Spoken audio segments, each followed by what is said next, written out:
concept. You have a great concept. You guys are doing it, man. And it's an honor for me to just be, a small rock, man, in your mountain. I'm going to pop a top in your honor. Mr. Doc Walker blessed us with his presence and knowledge. We want to welcome in our next special guest, Haley Skarupa. She's a three-time world champion in women's ice hockey and most recently won Olympic gold with Team USA. The Cap Stadium Series is definitely my favorite, obviously.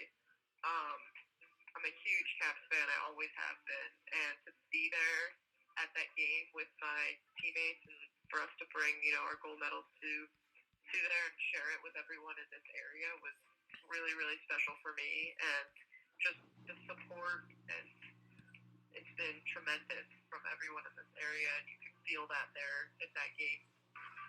Now, here's Sports on the Hill podcast. What's going on, people? CP3, live from the lab, Sports on the Hill podcast on TruRadio Network, episode 172, Victory Monday. Yes, the Redskins has finally won their second game of the season. They're 2-9, and we're definitely going to talk about the Redskins in the second hour, because we have to. But before we get too far ahead of ourselves, we got to talk some Capitals. We got to talk some Wizards. And we're going to talk about this latest boxing match between Deontay Wilder and Ortiz 2. That we're going to have Paul the boxing guy on. We're going to have Dujanet. We got Anna K. We got Robbie G. We got the whole NBA roundtable tonight. We got Tim. We got Arun. We got Mike. We got Brian. So hold on tight, because you about to get the best sports coverage around coming to you live tonight on Sports on the Hill podcast. I'd like to let you guys know that we've been getting a lot of new likes and a lot of views on our posts.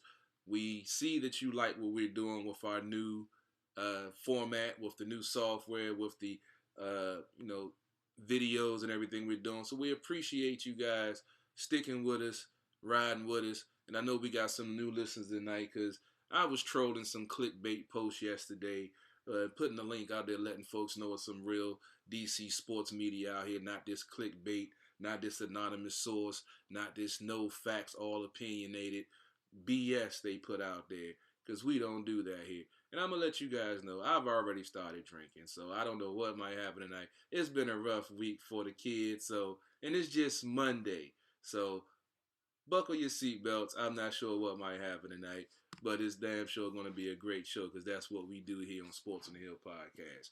We got Robbie G in the man cave. We got Anna K on the line already. We're going to talk some Capitals first.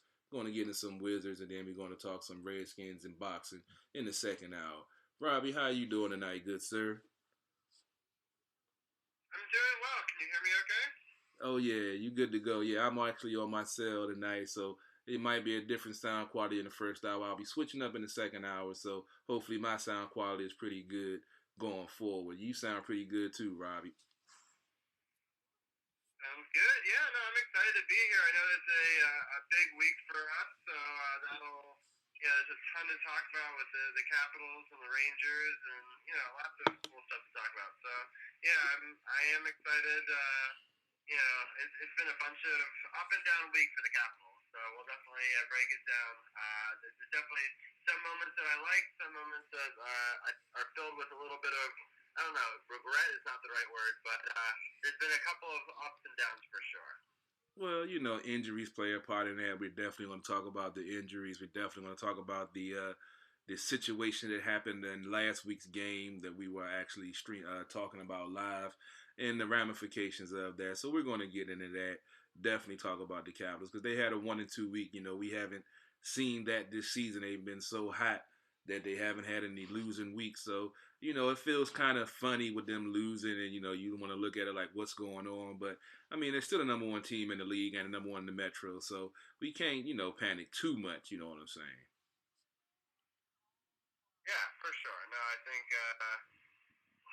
overall I'm still happy with where the team is. Obviously, there's going to be ups and downs throughout this ride of an 82-game season. So, but yeah, I'm excited to break it all down with you, and then do the round table, and I'll even talk a little bit of Redskins before I leave you and Dujanet to talk to the rest of the second hour about that. Sweet. Sounds good. Sounds good. And make sure you go check out the District of Champions link for all the great apparel Robbie has designed for the uh, champions we've had these last, 2 years with the Capitals, the Mystics, and the Nationals. So make sure you go check it out. The link is going to be everywhere. So go check it out. Help support Sports on the Hill podcast from True Radio Network and rock with some championship gear. Why not? But let's go ahead and get yeah, go ahead, Robbie. I know you got the pillow in the background. Yeah, I got the pillow in the background, and I'm actually, for the very first time ever on air, repping the new District of Champions t-shirt. I got it in blue, lots of different colors. You can get hoodies, get tank tops, get pillows, iPhone cases. I even have one of those right here. So I got all of this stuff going on here in the man cave, and hopefully people want to get it for Christmas, Hanukkah, Thanksgiving gift. Who knows? Whatever you're feeling thankful, want to rep your favorite podcast, definitely check it out. Definitely go to SportsOTHP.com, and I'll also put the link for the pillow in the description once this show is over.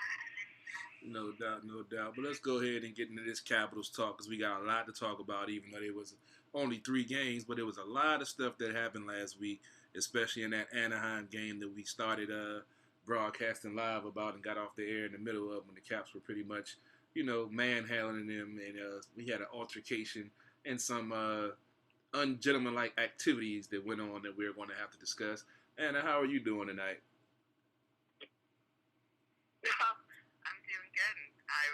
I was waiting. I thought maybe you wanted to talk about the Niners soccer game. No? I mean, I can talk about it because I have the Niners defense and I have George Kittle. So those two things put me over the top, and I'm now, in a pretty good position in my fantasy football. So, yeah, we can definitely talk about the Niners a little at the end of the Capitals talk. I know you feeling pretty good sitting 10-1 right now. Yeah, it was a fantastic game, even though it was late. Jimmy G, but Kittle coming back, it was awesome. But getting back to Caps hockey, it was sort of, it's kind of a bizarre week with, well, I guess we'll get into it as soon as I start talking about the Anaheim game. Yeah, might as well. That's why I had to crack my brew on that because this is an interesting game that I believe led to the 2 losses this week. So let's go ahead and get into that Anaheim game. All right. So last week the Caps welcomed the Anaheim Ducks, and the goal in the first period was 50 seconds entered by Tonic, which was his first goal of the season, assisted by Boyd and Eller. Second period had the captain scoring his 15th power play goal at 6:39, assisted by Kuzi and John Carlson. And that was his 25th. It's like, that's just insane. So, good Carly. Chandler Stevenson scored his 3rd of the season at 19:26, assisted by Hathaway. And Carlson making it a 3-zip game. Third period put Jacob Bonner on the board with an unassisted wrister at 5:44. And then we have Anaheim scoring 2 goals at 13:31 and 18:11. But then we have about 40 seconds later, Wilson scores his 9th with an empty netter, making it a 5-2 win for Washington. And this was, definitely, I'm sure you guys have, well, you know what, I would love to hear your opinions on this game because I feel on social media it's been kind of a little wishy-washy on how people felt the suspension, fine, whatever we hope the outcome would be. So I'd love to hear what you guys thought of this game. Robbie, you want to go first? Yeah, I was about to say, do you want to go first or you want me to go first? Why don't you go first and then I'll pick it. All right. This game was a good game. The Capitals, it was a physical game. Forecheck was, hitting. The Caps got out to a nice lead. And things got a little chippy. And it's kind of funny between these two teams because they only play each other 2 times a year. But this game was, for some reason, real chippy and a lot of physical stuff was going on. Now, when the scrum happened with Hathaway, now me and Robbie had an extensive conversation offline about this. There are just certain things you cannot do in sports. Hitting someone in the head with a helmet is one. We saw that a couple of weeks ago. racial, epithets or tirades on the field. Something else can't happen. And spitting on someone, it cannot happen. That's just something that does not fly with anybody, with anyone in any situation. I don't care what the situation is. That is the worst. One of the worst things you can do to someone is to spit on them. Now, the 3-game suspension, I don't have a problem with it because you have to set a precedent because, even though Hathaway was getting, the business because the ref stepped in and he should have backed up and let them go at it once, whatever the other guy, I can't remember his name, whatever, he kept on getting pot shots in. So that's why I understand Hathaway getting caught up in the moment. So I'm not really pissed off at him, but it happened. And he had to get the suspension for it. But that's just something that cannot be done in any sports, in any situation, in life. Because I tell folks, if you try to spit on me and it miss, I'm going to knock you out. If it get me, it's going to be worse than that. So if you don't like something, back away. That's why, like in hockey, they can, he could have chilled out, took the penalty when he got out of the box, found that dude, and rocked his world. Hathaway got hands, but he got caught up in the moment. It is what it is. I don't have a problem with the suspension. I know, a lot of folks was upset with the 3 games, but I feel it was justified. I don't have a problem with it. Robbie, go ahead and break it down, your perspective. Yeah, I agree with you that they shouldn't have spitting in hockey. My difficulty with the situation is the number of games that he got. Like, I agree he needs to get a minimum 1. So that we're starting there, probably 2. But how the guy who sucker punches him doesn't get a game penalty, I mean, how he's able to be held back, have no arms to fight with, get sucker punched twice, and that guy gets no repercussion. When they say they're trying to get head hits out of the game, they say that they're trying to take cheap shots out of the game. Like, I agree there's no place in the game for spitting, but I do find a ton of fault with the league for not giving, the other guy in the bout, a game suspension as well. I mean, like, maybe 1 and 3. I mean, pot shots is part of the game. I couldn't agree more. Go ahead, Anna. Go ahead. Okay. Honestly, I agree. Like, spitting is such it's such a disrespect. It's just a low blow. I get it. But I will honestly say that as soon as I saw that happen and was hearing, little chirps here and there that there was going to be a fine or a suspension, my biggest frustration was going back to Marchand and his facial licking. I mean, come on. That is equally as disgusting as, spitting. But I will say, in Hathaway's defense, I don't think he literally meant to spit at the opponent, which I don't even want to say his name because he's such an a-hole. I think he was spitting out his mouth guard, and that's how it was taken. Because he was ready to go. He was ready. I mean, he's being held back for, like you said, there were sucker punches. He was ready to go, and he spit out his mouth guard, and that's what it looked like. I don't agree with the 3-game suspension at all. I would have been okay with a fine. But come on, how is spitting and face looking not? Well, not in the same ballpark. I mean, the Marchand thing that happened once, and no other person is going to Marchand. We all know, but Marchand is the only one that does it. Nobody else in the league is going to go around licking people. So it's not like the whole league is going to do that. But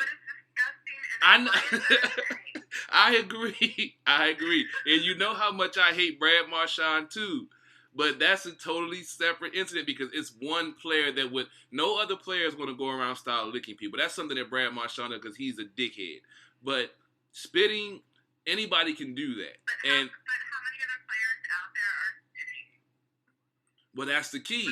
You want to set a precedent so it doesn't start to happen. So that's why they did it. That's why I feel they did a 3-game suspension to over penalize it, to let folks know, hey, if you do that, we're going to do this, even though it might seem like overkill, but we cannot have this in the game. You got fighting in the game for a reason. There's no reason to spit on anybody when you can drop the mitts and knock somebody out instead of spitting on them. I feel like that's the logic behind it, in my opinion. I get that. I totally get that. But what about the player the St. Louis player that decided to, players down and shove his face into the ice multiple times and cause injuries where he's out 4 to 6 weeks? And that guy gets a 4-game suspension. It's like, that's where I have such a difficulty. Not with your guys' opinion, not at all. It's with the inconsistency with the NHL that you cannot give something like, the severity of spitting is going to have 3 games. Well, but almost like paralyzing the guy on ice so he's out 6 weeks, it's 4 games. Well, Hathaway does have a history. And that's where my frustration is. I mean, spitting is disgusting. Like, come on. But that, I think it could have been a game or a fine, and I would have been okay with that. Well, remember, Hathaway does have a history when he was in Calgary before he came here with some questionable stuff that he had been fined and penalized for. So I feel like it was more of a reputation thing also. Because he there were a couple of infractions up in Calgary when he was up there before he came here that, not saying they crossed the line, but they were close to the line. So he's one of those folks like Tom Wilson was when, all of the hits that he was making, even though they weren't illegal hits, they were hard hits, and folks aren't used to seeing a player like him do those things. So he had a reputation, and then folks that got hit by him would say it's dirty because they weren't used to getting hit as hard by somebody as physical as him. So I think reputation played into it also. Yeah, I hadn't really thought about the reputation part, and that probably does. And also the Capitals, they like to make an example of anybody wearing a red sweater. So I've seen that happen a lot too. So between those two things, I can't be surprised that it was a 3-game suspension. But I do agree with Anna that, how is that 3 games, but then, the crazy infraction, in front of the net where you're hitting someone from behind multiple times with intent to injure, 4 games. That should be at a minimum double, right? 6? How are we figuring this math? Does that player have a history of doing that? It was a one-time thing, or I'm not sure. I haven't been in the loop with who it was in the incident. History of it for sure. Which player was it? I haven't been in the loop. I'm sorry. I've been working a whole lot lately. What incident are you speaking of? I'm trying to remember. There was a play. Bertoza. Do you remember who it was, Anna? Bertoza? Yeah, Bertoza. That's who it was. So he basically cross-checked a player face first into a goal, right? And then when he fell down into the goal, he was mad at him for getting near his goalie. So then when he was trying to get up, he cross-checked him straight down into his back in a way that could have, paralyzed him in a vicious manner. And the goalie tried to get a cheap shot on him, too. And they get 4 games for that. And it's just I don't... And he is a repeat offender. I mean, he is a dirty player, hands down. And so, I wouldn't have an argument about it if it wasn't okay, come on, repeat offender. I don't recall Hathaway having spitting incidents before, but we all know that, he plays, he's a physical player. I love the guy. I was he's going to obviously become one of my favorites. But it's like apples and oranges when you consider how the how NHL is how they're dishing out these suspensions. It's 3 games for spitting and 4 from a paralyzing guy. It's come on, and God forbid. God forbid Tom Wilson did either one of those. He'd probably just have to say, okay, I'm done. They've retired my number, and that's it, because he can't win. But it's that inconsistency that is very, very frustrating. I can't argue with that. It is what it is. I was frustrated at some of the suspensions that Wilson got. If I felt were unjustified. And like I said, I didn't see the play that you guys are talking about. I've been, like I said, I haven't been in the loop. I haven't been getting my daily dose of NHL Network, so I didn't catch that. But I mean, I understand what you're saying, but I mean, yeah, that is rough. If he was cross-checking somebody like that, he should get more, especially as a repeat offender. And I don't think Hathaway had another spitting incident. I mean, he was doing, he's made some questionable hits and questionable things in the heat of battle, and that's why they, know his name. That I feel, but it happened. It's in the past, and that's why I said earlier. I felt like that's what led to the 2 losses of the rest of the week, along with him being gone and the injuries that the team had sustained with Backstrom being out and a couple of other players that were healthy, that were scratches, that they had to bring up some younger guys. And when we get into the New York game and the Vancouver game, which we're about to break down now, but I think that suspension and that incident kind of slowed them down in the momentum that they had going forward with the hot streak that they were on, and that's what I feel. Yeah. No, I agree with you because I think the Hathaway thing was a joke, and they were frustrated because Hathaway was doing great, and then you have a Backstrom kind of mysterious injury, and that is a key loss. You have Nick Dowd out, you have Hags out. It's just sort of kind of when you look at that injury, it was very frustrating. But I will go ahead and jump into that Rangers game if you guys are all set to move on to that. Mm-hmm. I'm going to jump out for just. I'm going to get a glass of water, but you guys break down the Rangers game, and I'll be back. Okay. It's very short. It's not too much to break down there, Robbie. Not too much to break down. Rangers in New York last Wednesday, and this was, in my opinion, it's the most terrible game. We had no goals in the first. That was it. And then the second period, the only goal was by Panarin. And then that was it. And then in the third period, New York scored 3 times. Although Kuzi does score his 10th at 420, assisted by Carlson, which was his 28th assist. That was it. It was a 4-1 loss for the Capitals. I don't know. I kind of made a very, kind of sarcastic joke on the Power Play Point podcast with Gil and saying that this was kind of like a hangover game. These guys looked like they had a really good time the night before came out to this game, and I don't know what was going on. It was sloppy passes, so many, sloppy passes, missed goals, and I kind of felt like they were just sort of all over the place. It was a frustrating game. I felt like this really could have been a positive win, and it would have been a great win. It just didn't happen. I don't know. There was a lot of, miscommunication, and then there you go, Tommy and Lemieux fighting, and I have to say, like, one of the best things I've seen on social media, like within the last couple of days, is a side-by-side picture of Tom Wilson, dressed up, looking like Tom Wilson, amazing, and doing his thing, and then a picture of Lemieux with a black eye looking a little bit rough, and it makes reference to, like, hey, these 2 guys just fought each other, and look at how great Tom looked. But other than that, there wasn't really any exciting highlights or anything to really discuss. Carol, I don't know if you saw the game or not, or if you saw any highlights or not. Yeah, I was watching the game. I didn't get a close look at it, but I was watching.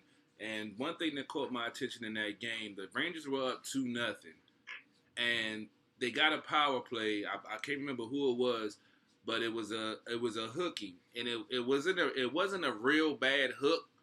And I felt like the other players should have got an embellishment penalty, so I don't feel like they got the power play. But once they got that power play goal to make it 3-0, even though Kuzi got that goal on the power play that made it 3-1, I felt like that should have been a 4-on-4 situation because, I mean, I think it was Kuzi that got the penalty, but he barely touched him, and dude fell down like he had just been shot from somebody in the rafters and shit. It was crazy that it was like they were calling so many penalties for the Rangers in that game, and like they were trying to give them the momentum.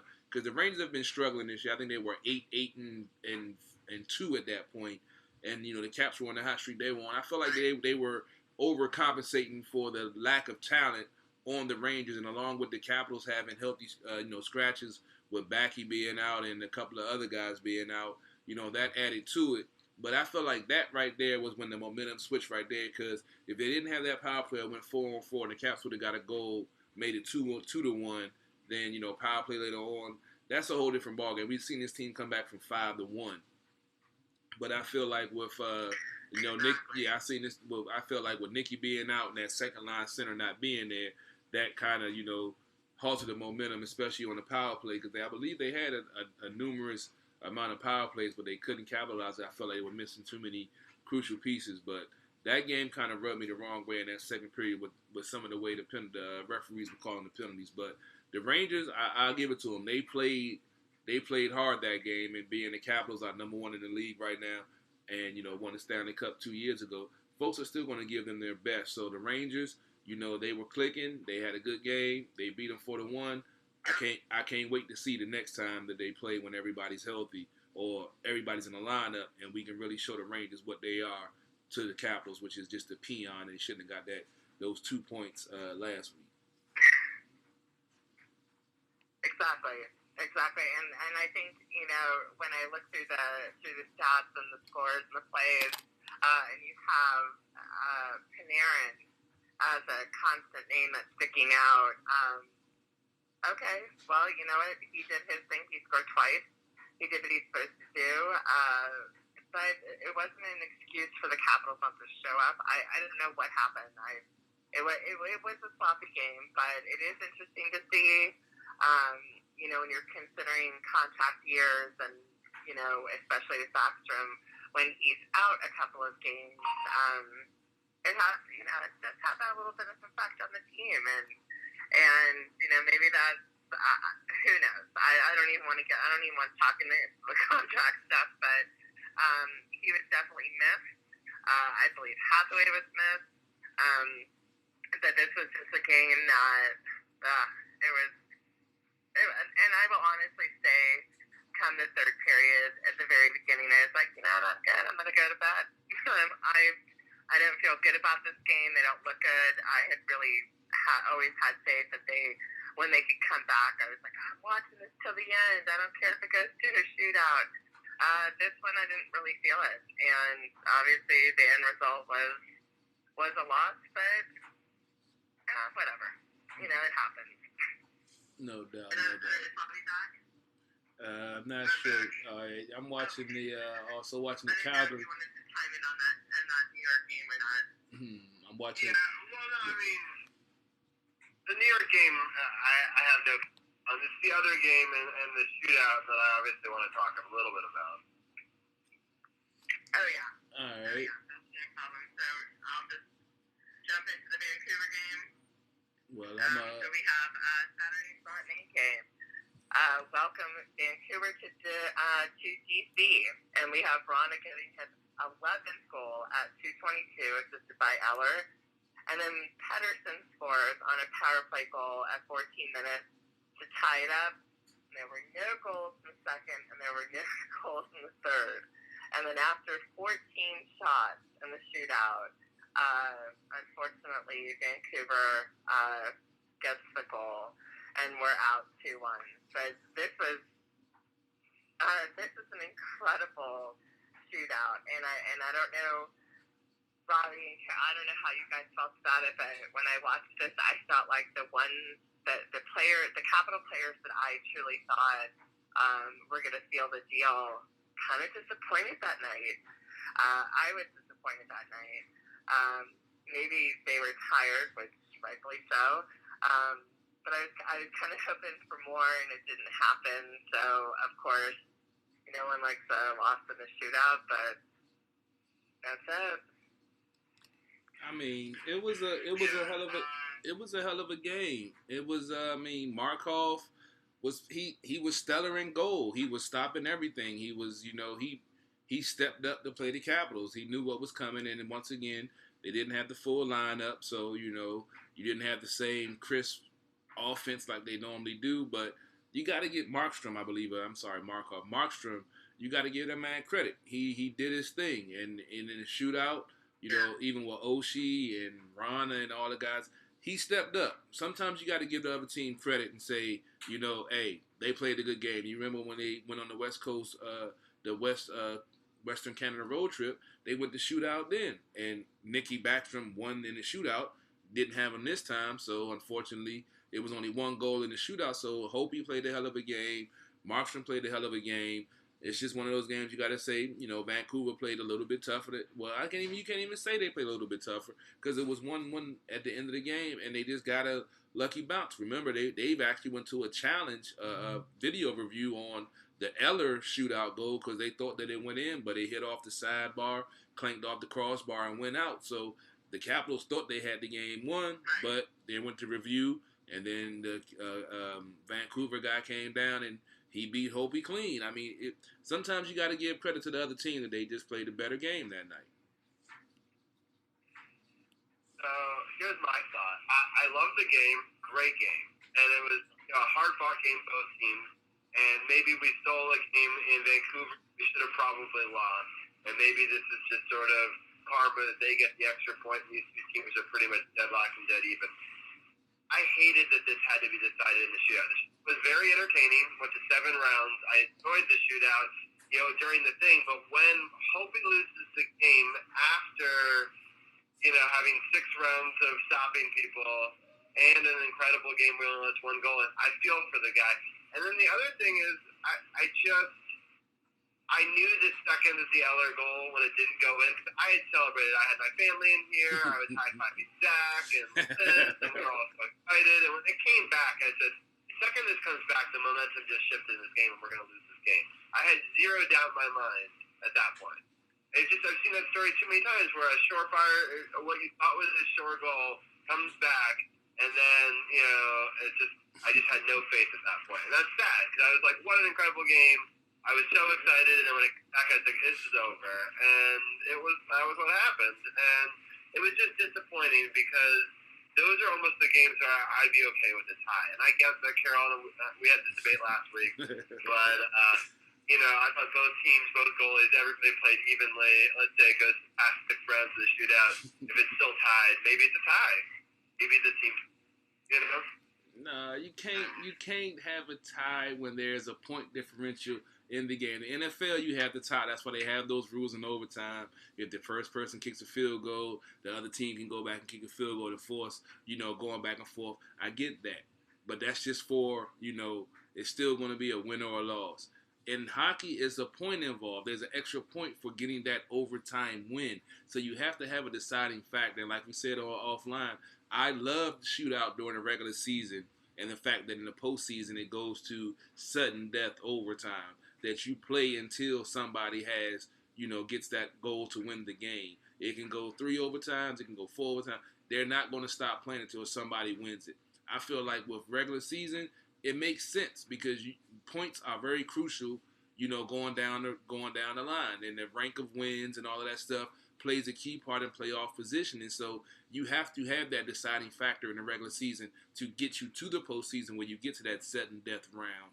And then it's do or die. There is no tie. Either you score or you're going to keep playing until you do score. Anna, you got to break the tie. What do you feel? I know you lean toward the shootout. You don't really like it like Robbie, but with the way I just broke it down with the regular season and the postseason, don't you feel like the shootout is the justified way to end the game and then there should not be a tie where both teams just get 1 point? Sorry, Robbie. I agree with Carol.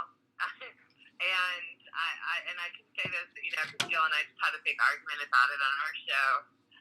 But I feel like when it comes down to this, it's and it doesn't just come down to one player, which is what I'm okay with. It's not just about the goalie. You have chances of your top players showing their skills.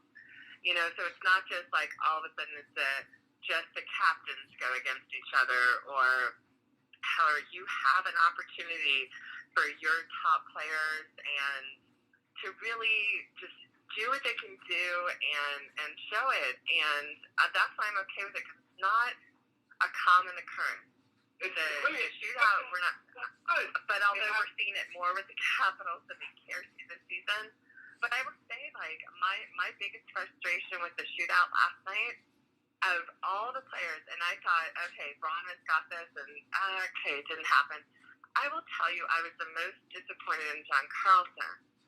Because here's a guy who wins the hard hit, you know, the 108 mile an hour, you know, win, and it was just, come on. And when he went to go shoot the puck last night, it was like nothing. It was like he was just like in a warm up, and there wasn't that effort there. Are they tired? Of course. I understand that. But honestly, I think this is the way to do it. I don't want to keep going and going and going in periods until, you know, someone eventually scores. No. Sue, well then maybe, I don't know. I understand what you're saying about the points and how it would, basically, it would hurt the teams for doing it. But then I would say, uh-oh, we lost Robbie. You good, Robbie? they don't score there you go. Hey, we lost you for a second there, Robbie.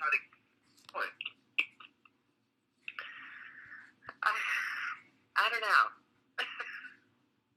But we can save the debate for another day. But I just wanted to point out that it's not necessarily a cut and dry issue. Mostly because I feel bad. I enjoy the shootout when I watch it. When we win, I think it's exhilarating, and it is fun for the fans, and I do enjoy it. It feels like I'm watching like the Olympics or an All-Star game. Right. I feel like how a hockey game where they just put it all on the line for 60, 65 minutes. That's how it ends. I hope he has that crushing moment. You know what I mean? Like, I don't know. I mean, that's sports, man. There's always has to be a winner and a loser. Yeah, there always has to be a winner and a loser. That's the beauty of sports. There has to be a winner and a loser. In sports, there rarely is a such thing as a tie. So in sports, you have to have a winner or a loser. It happens, though, in other sports. Yeah. Anyway, it's fine. Let's get into the soccer schedule real quick. The Wizards talk in a second here. So the first game is against the Panthers. It's in Washington on Wednesday. Carol and Anna, what are your thoughts on the Panthers going to town? It's going to be another close game. We know how the Panthers. Yeah, we know how the Panthers and the Capitals go. It's going to be another close game. I feel like the Capitals are going to prevail. We'll have everybody back in the lineup. Hopefully, Nikki will be back, and they can get back to winning ways because we're not used to this 2-game losing streak. What about you, Adam? I agree. I'm hoping for a win. You have Connolly coming back, which is always kind of a sore spot for the Capitals. But Barkov is he's redeemed himself. He's one to watch out for, definitely. And then, of course, if they have Bobrovsky between the pipes, that's always a good challenge. I'm assuming he would go up against Holtby for this game. Yeah, that would make sense. And we played them in a tough matchup just on Thursday, November 7th. It was a 5-4 win where they sort of came back from behind and was able to win it with a Tom Wilson overtime goal. So you know that they're going to want revenge for sure. The Atlantic Division right now, Florida is actually in second with 29 points. Boston has 35. And then the next team we're facing is down 24 points, so they're 5 points back there. But there's a third to worst team in that division right now, the Lightning. But it's all pretty close in the Atlantic. Right now the Caps have 37 points, and the Islanders are right behind them with 34. And again, as I mentioned, Boston has 35. So it's all pretty close. And then, so we're playing the Lightning on Friday, and then the Red Wings on Saturday in a back-to-back. So it's in Washington on Friday against the Lightning, and then going to the Red Wings on Saturday. Both of those games are actually, the Friday is an earlier game, it looks like. Yeah, it's a 5 o'clock start. I think it's a 5 o'clock game. Yeah, 5 o'clock. Yes, it is. Yeah, it's a 5 o'clock game because it's Thanksgiving weekend, and then it's a 7 o'clock at Detroit. So, Carol, real quickly, Tampa Bay, Detroit, back-to-back, what are your thoughts? I'm thinking they should, like I said, getting everybody back to the lineup. Hopefully, Nikki will be back healthy. I'm looking for a 3-0 week after the 1-2 week we just had. What about you, Adam? I think I'm going to go 2-1 because I have a feeling either Tampa Bay, I don't want to say Detroit, but I think Tampa Bay is going to give us a run for our money just because I feel like last year they have so much to prove after, how they exited the playoffs. And you have to consider Vasilevsky between the pipes. He's no joke. And they're 11-7-2, which isn't not bad. It's truly not bad. And then with Detroit, we do have Madison Valley. Just a little Caps moment. And then, of course, you have Bertuzzi. So people look out for. I think they're going to go 2-1.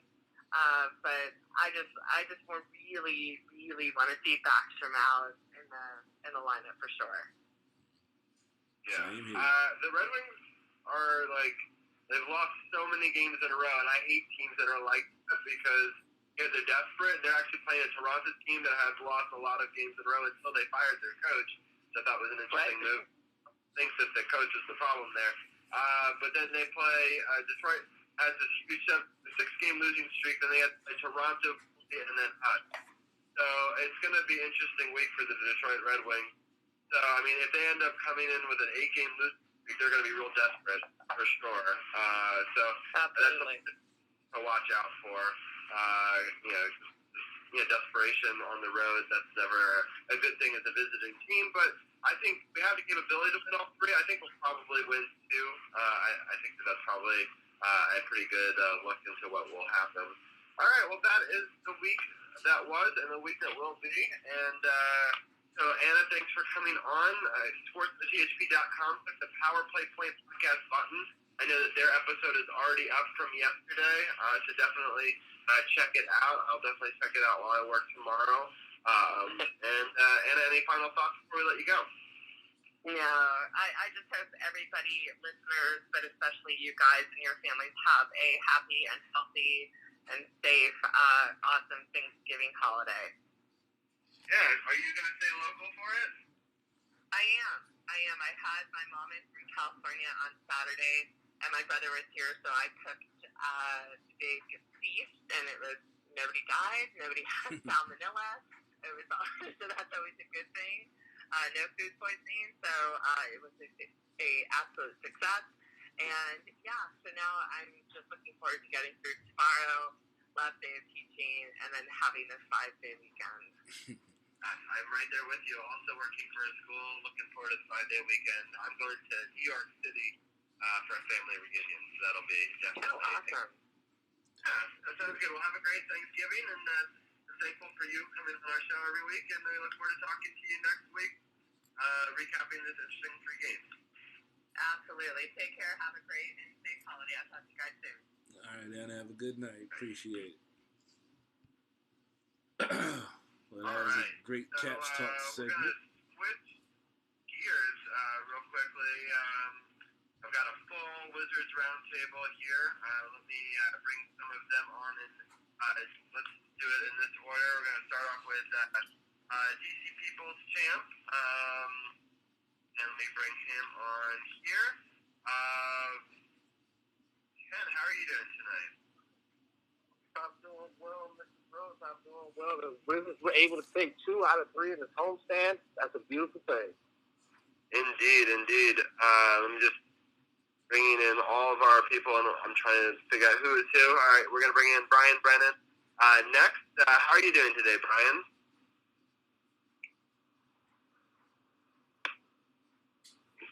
You got Brian? No, maybe I did not. Brian, are you there? Oh, sorry. I actually had my phone muted. Sorry about that. Oh, you did the double mute. There we go. You always have to have a double mute during the show, and there it goes. About time. I was waiting for it, damn it. I was waiting for it. How are you doing today, Brian? Sorry about that. Sorry, you're good. I'm doing well. How are you doing, Robbie? All right, we're doing well. All right, the next person we're bringing in is Tim. How are you doing today, Tim? Oh, great. It was awesome to go to my first Wizards game of the season and get a W, so excited to talk about that on my way to watch Monday Night Football. Hopefully get a Ravens win tonight, too. Yeah, that would be awesome. I'm looking forward to that Ravens game as well. Hopefully they'll get a big win against a former coordinator of the Redskins. All right, we're going to bring in our last person of our panel, Arun. How are you doing tonight? Not bad. My friend was actually listening to the Cats talk, and he thought you guys were talking about a little shootout, but I thought that was pretty amusing, but having a good night. You never know in America these days. Yeah, it's definitely not an action, but it is entertaining nonetheless. So let me see if I can get the stats up real quickly. That's last week's stats. I have to bring in this week. So let's start it off. We did get to go to a really exciting game. A bunch of us were at the game. I'm going to put the video up live. You can watch some of the highlights, and if you want to check it out, SportsOTHP.com for all the video, the YouTube highlights. Also, Facebook.com/SportsOTHP. You can check this video out. I put it down a little bit to try to catch some of the shots as we're talking about it. So let's break down this game. I know that Brian, you were there, and Tim, you were there. It was an exciting game. I thought there was a lot of good scoring out the lineup. I think I was just really kind of impressed with the back and forth nature of this game. But just overall, the way that it went, Washington scored 35 to San Antonio's 38 in the first quarter, so it was very high scoring. San Antonio outscored Washington 31 to 28.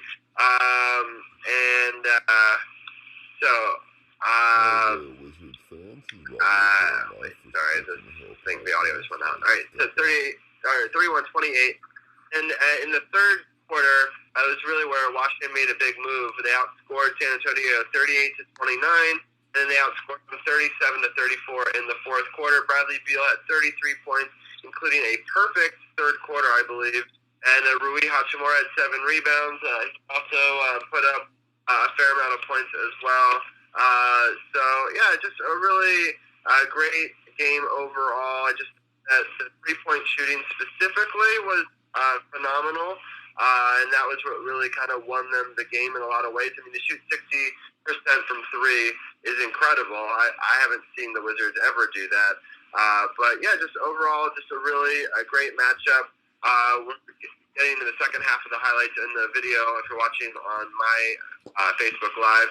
But just great play all around. They were moving the ball well. And I obviously love the free chicken at the end. I was screaming at the very end there for us to get free chicken, and we did. So that's a pretty funny part of the video if you want to hear it with the audio. So Tim and Brian, we'll start with Tim. What were some of your thoughts on this game? I thought Ish Smith had a fantastic game. I think he had like 25 or 30 points, and he was a really big player on the offensive end. I also thought it was great how well Bertrand and Mo Wagner played. It's clear that, like, the Wizards, they have their starting five, but that doesn't mean those five are going to play at the end when it matters. So I like that Brooks just kind of rolls with his top maybe 8 or 10 and see who's hot and keeps in the guys that are making shots. And just as a fan, I mean, there was no defense in this game. It was great. You know, tons of Spurs fans, very quiet Spurs fans. But it was good to kind of shut them up by just hitting 3 after 3 on them. So an exciting game to watch for a fan. Yeah, for sure. They were not quiet down in the 100 section. My section behind me was nearly empty, and so you could hear obviously fans a lot louder. And because the people wanted to, if they're going to go to the game, they're going to pay the $10 ones and sit up top. But I agree. I thought the bench just played phenomenal. I think between Ish Smith, Wagner, and Bertrand, they were able to put up, it looks like it was 55 points. Yeah, so, I mean, that's just crazy. And barely missing 3. So just, just really great shooting all around. And I just thought it was a great team game. Brian, from a Knicks fan's point of view, what were your thoughts going into this game? Yeah, I had a lot of fun at the game, too. Good for first Wizards game of the year. Hopefully I'll get a chance to go to a few more later this year. Yeah, you said it. The third quarter was really where everything turned around for the Wizards, and Bradley Beal was the catalyst. He had 21 points in the second quarter. Definitely a great game for him, but it was almost kind of quiet. I think Tim and I were talking about it after the game, saying, like, we didn't realize how well Beal was doing in that game because you're almost too focused on how well the guys on the bench were doing, too, like Bertans and Wagner and Ish Smith. Bertans and Ish Smith put up 21 points each. You focus on that a little bit. You forget that Beal had a great game, too. And one last thing, I didn't realize how bad the Spurs had been. I didn't realize they were on a 7-game losing streak. That streak ended against the Knicks the next game, so good for them, I guess. But, I didn't realize the Spurs were that bad going into this game and were really struggling. Yeah, a couple of things I didn't realize. I didn't realize how bad they were, and then obviously I thought that the Spurs played really well in this game, and that's why they scored so much, and the Wizards had to match that intensity because they were trying to get off the snide. But I also didn't realize that Tim Duncan was the assistant coach now, and that's really kind of cool because I got to see Tim Duncan play in college at Wake Forest, and I got to see him as a pro, and and now I've gotten to see him as a coach, so it's kind of cool.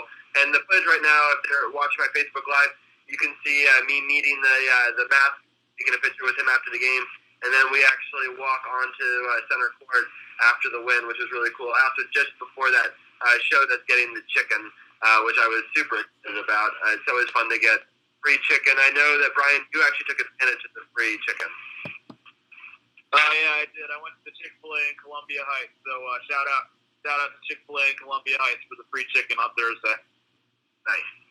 Awesome. All right, well, I think we've broke down this game enough. Let's go back and the rest of the team in here to talk about I'll let Champ, do you have any final thoughts on the Spurs game before I switch games? Well, I mean, the Spurs game is just another example of, your defense is still needing a lot of work, but you have so many players that contribute, and you take down a team that's still considered one of the elite teams in the league. And so that's my one thought is it was definitely a great game. See, I listen to the games because I'm good friends with radio announcers. So I listened to the game, and it was definitely exciting to hear the excitement in the arena and hear how the team just rallied to be able to take down teams such as the Spurs. I also love our radio announcers. I'm friends with them also on Facebook, and they are a fantastic duo. I try to catch them on radio as well. It's definitely a good listen, and I highly recommend it. So. If you ever go to another game, you can go and actually meet with them before the game. Yeah, I know. I've been meaning to do that. I did get to sit floor seats, so I got free beer and free food before the game, so that was a little more appetizing.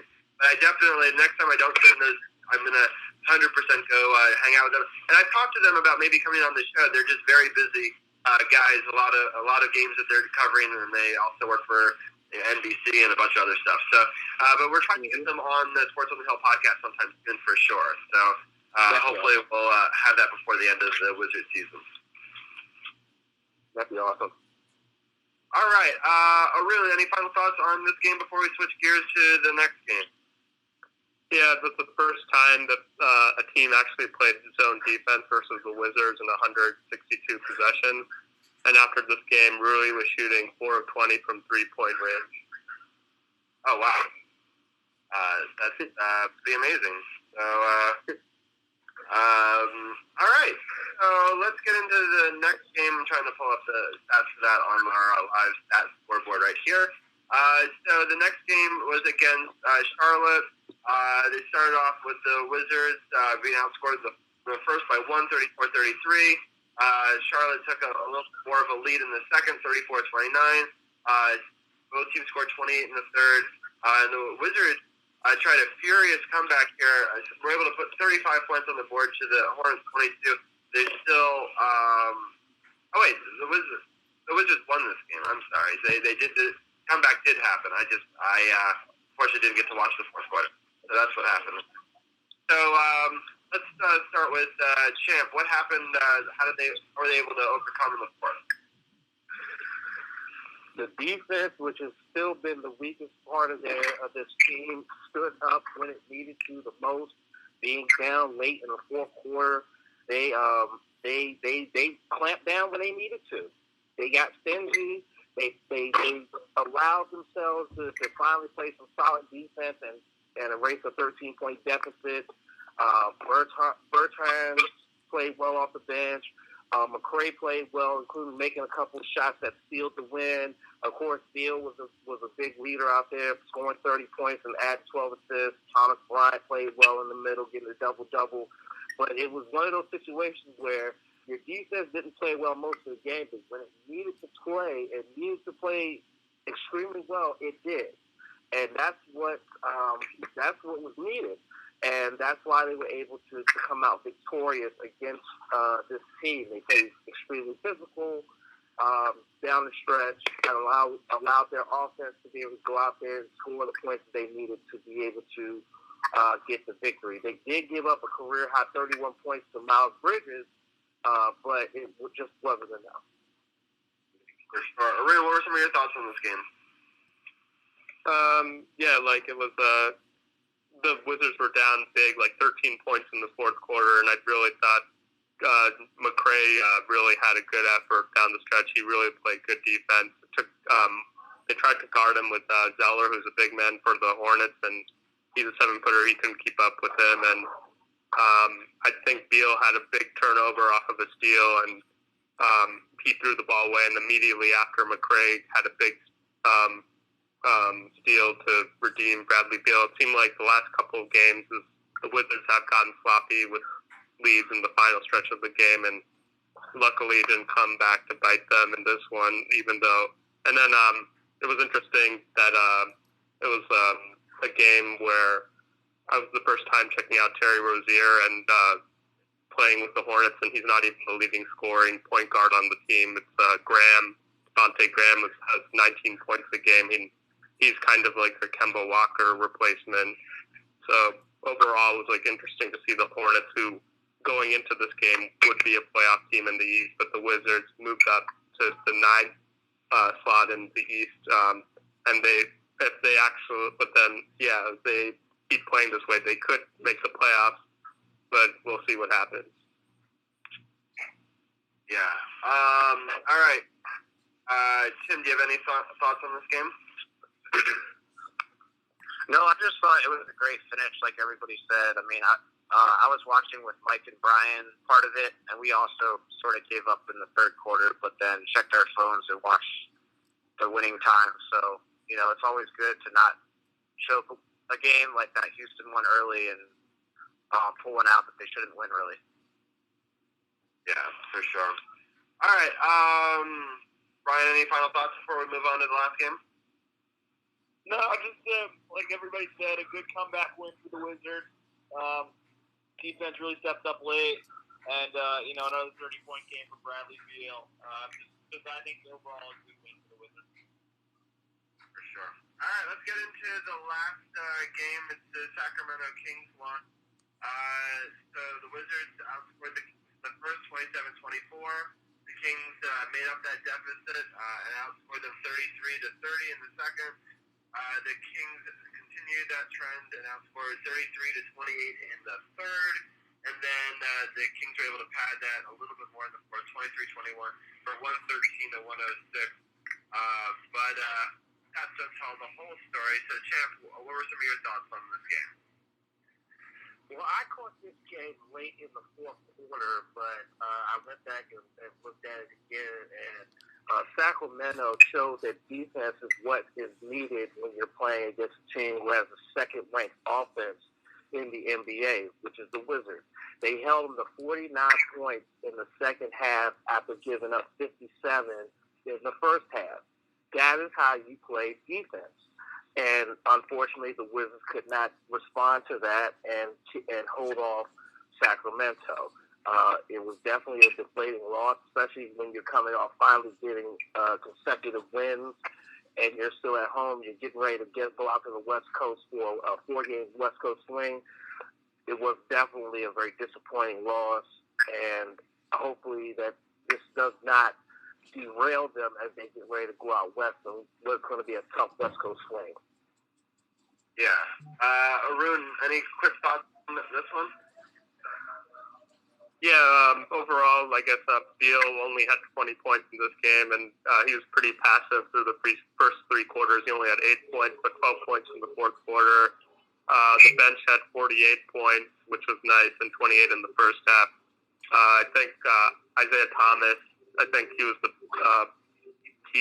was played pretty poor defensively, as they were like minus 17 when he was on the court, and maybe like with the way Ish Smith has been playing, he might move.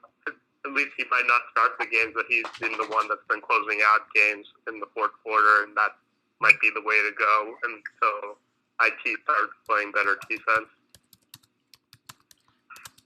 All right, let's do the week ahead real quick because we started a little late, so we're going to go a couple minutes over 8.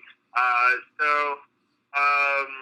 let's break down. I'll give each one of you a game this week. The first game is at Denver, Tuesday, November 26th. So that's a 9 o'clock game.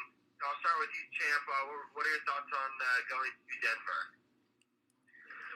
Right now, the Nuggets are currently the second best team in what is known as the toughest conference in the NBA, the West. They are playing extremely, extremely well, but they are prepared to support the test of the Wizards, who have a top 5 offense.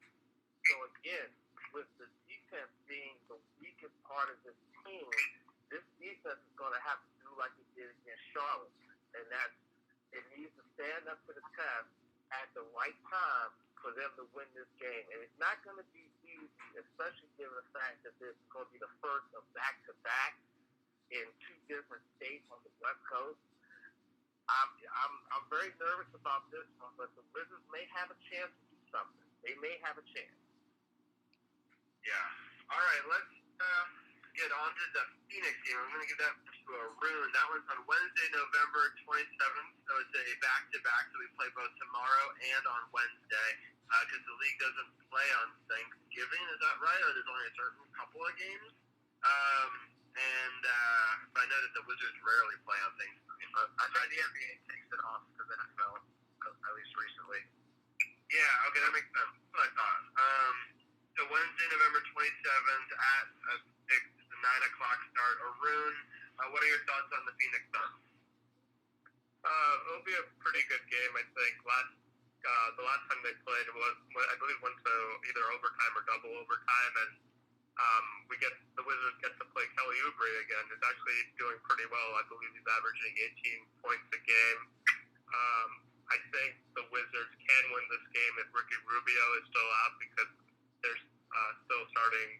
I don't think their backup point guard's that good, but if the Wizards will probably be motivated against their former teammate Kelly Oubre, but they shouldn't take the Suns lightly either, because they've still been playing with a lot of energy. Devin Booker is a really good player. They're without their center, DeAndre Ayton, who's the number 1 pick. He was suspended for a PED performance, but should be a really good game. All right, and then the third game I'm going to give it to Tim is at the LA Lakers. It's a 10:30 start on Friday,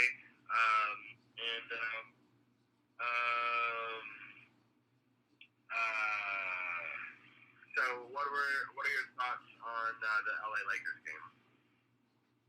I mean, this is going to be one of the biggest kind of probably money lines out there for the Lakers of the whole season. Just, the Lakers, I think, have only lost 2 games, if I remember correctly, and just been playing great basketball. It's a hard place to win.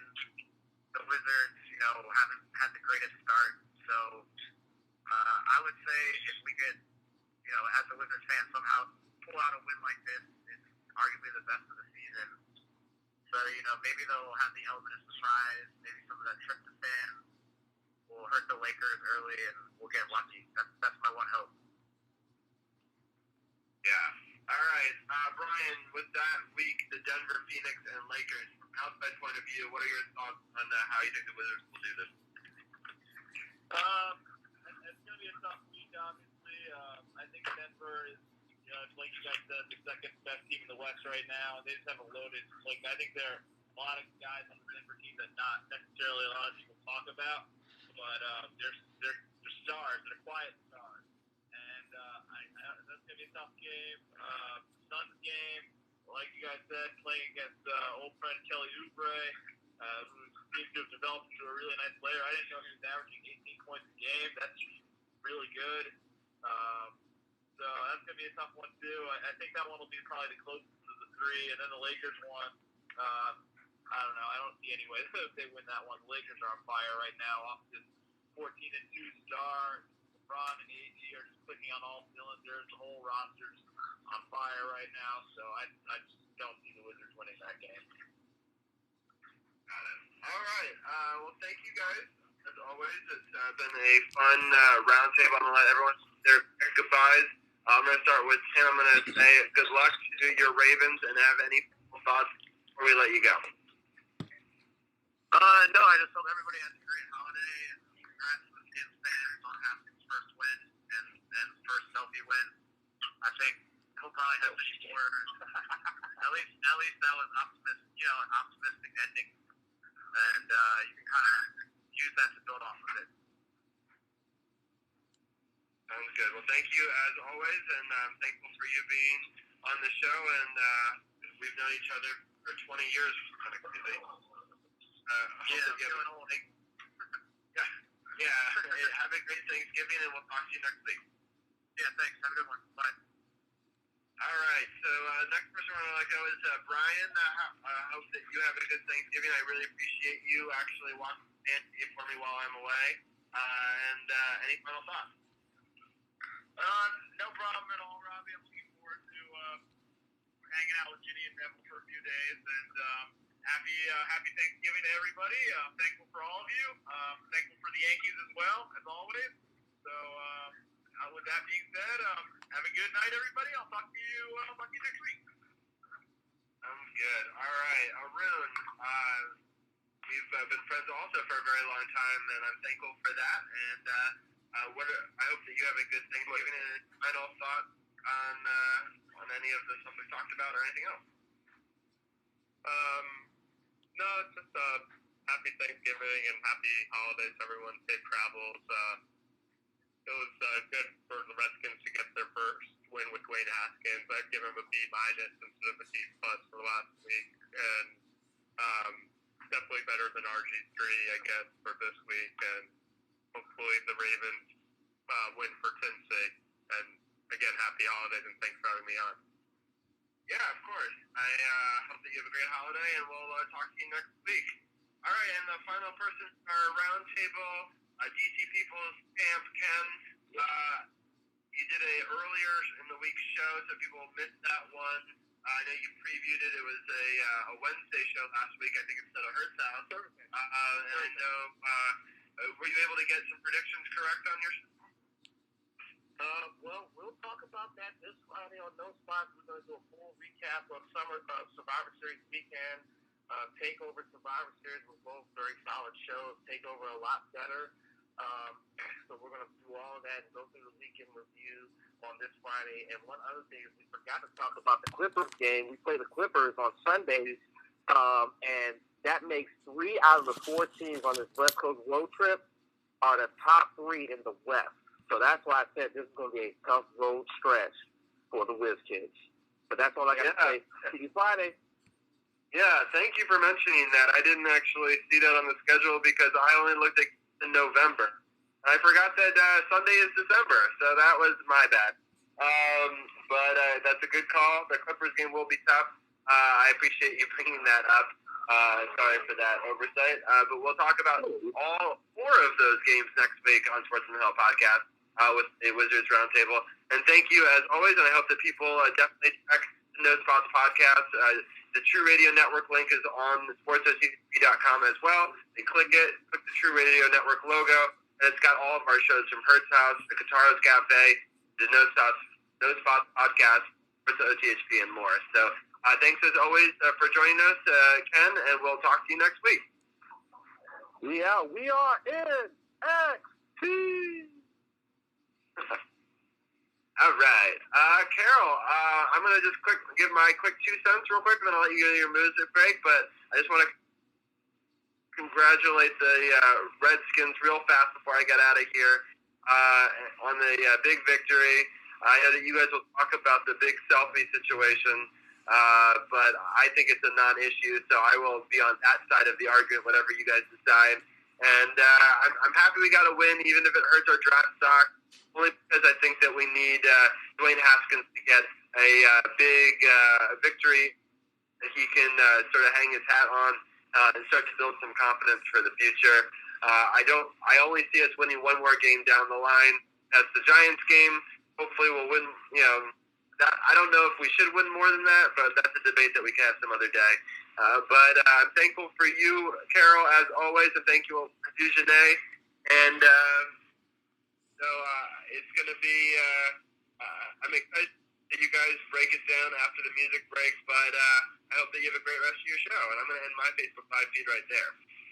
All right, Robbie, appreciate it. Appreciate the NBA Roundtable, everybody checking in.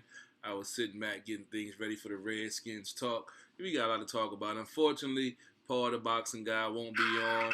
He has family obligations going on right now. So we're going to see if we can do a Facebook Live during the week to recap the Wilder-Ortiz fight. I was trying to get one of my other boxing cohorts to call in, but for some reason, folks are scared to get on the radio. I don't know why it is. But we definitely going to be back after the music break / video break. If you're checking out my Facebook Live feed, I'll be showing some highlights from the Redskins games and showing some Nationals highlights from their season that was. I'm still in my World Series feed. I know it's been a while, but damn it, they're a champion. I got to see a World Series champion in my lifetime in my favorite team. So I'm going to show some footage. We'll be back in about 5 minutes and 5 seconds. Got to go to the old standby. Eminem, You're Never Over. It's Victory Monday. Redskins talk coming up right after the break. We'll be back shortly.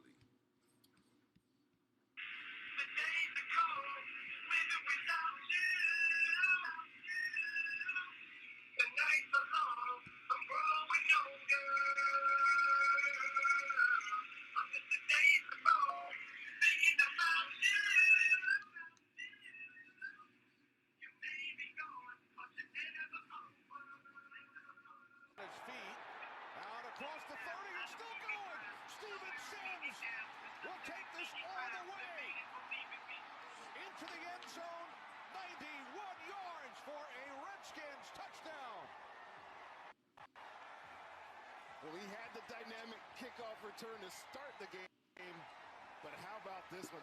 Sometimes these balls, you're going to see him right here running through this defense, and this is a confident throw by Dwayne Haskins, but then this catch, oh my God, other hand to the football. What a spectacular catch by Harmon. Talk about helping out your rookie quarterback. 40 yards to Marvin, his average comes down.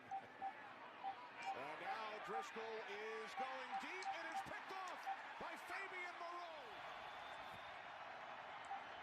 Driscoll sets and throws. No, it's intercepted by Quentin Dunbar. Haskins on third down.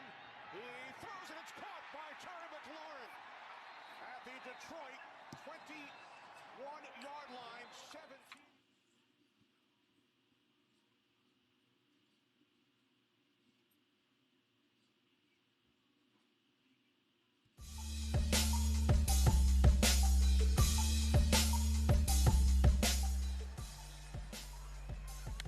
Turner, left field, high in the air, deep, see you later! It's a grand slam!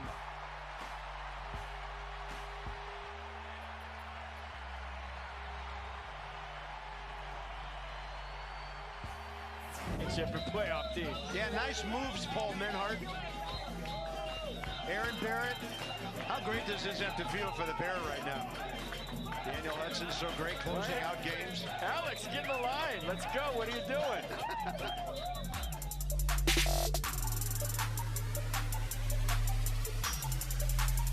Unguarded by aerial powers. They continue to feed Cambage. Meeseman with a big block. Looked like she rolled her ankle right before she went out of the game on that possession. Lena Deladon with the 3 over Cambage. Good rebound for Wilson. Cloud takes it away from McBride. Oliver flips it back to Meeseman. Washington, if they hit from three like this, Vegas is in trouble. They did call a foul on Cam Bays, but the basket stays. Oliver, Neesman. Oh boy. Oh boy.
And we're back live, CP3 live from the lab, 8 o'clock hour. We ran a little over talking Wizards, talking Capitals, but it is what it is.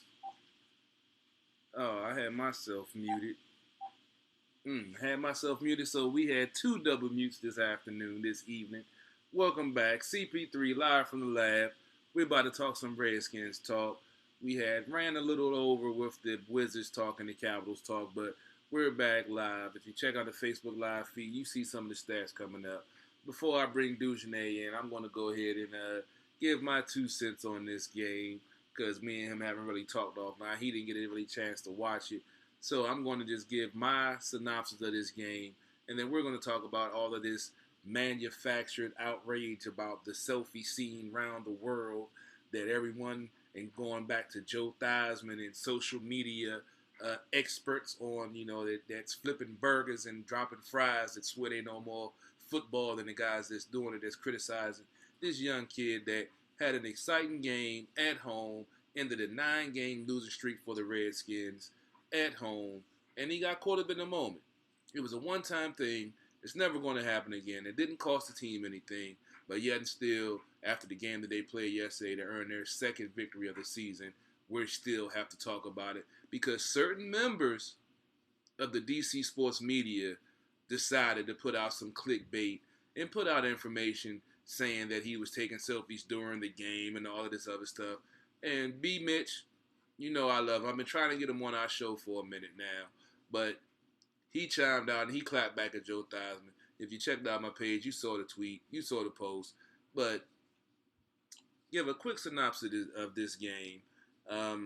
19-16 victory over the Detroit Lions, bringing the Redskins to 2-9.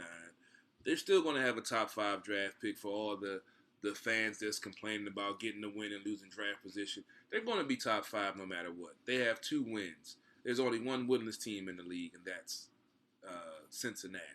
So all of that draft position talk that y'all whining and bellyaching about, shut up. Haskins, if you were following my page during the game, I was tweeting out, posting out during the game. He's a work in progress. He had 14 starts in college. He's on his 3rd professional start in the NFL. He's starting slow. First 3 quarters, I was not happy at all. We were seeing some of the same things.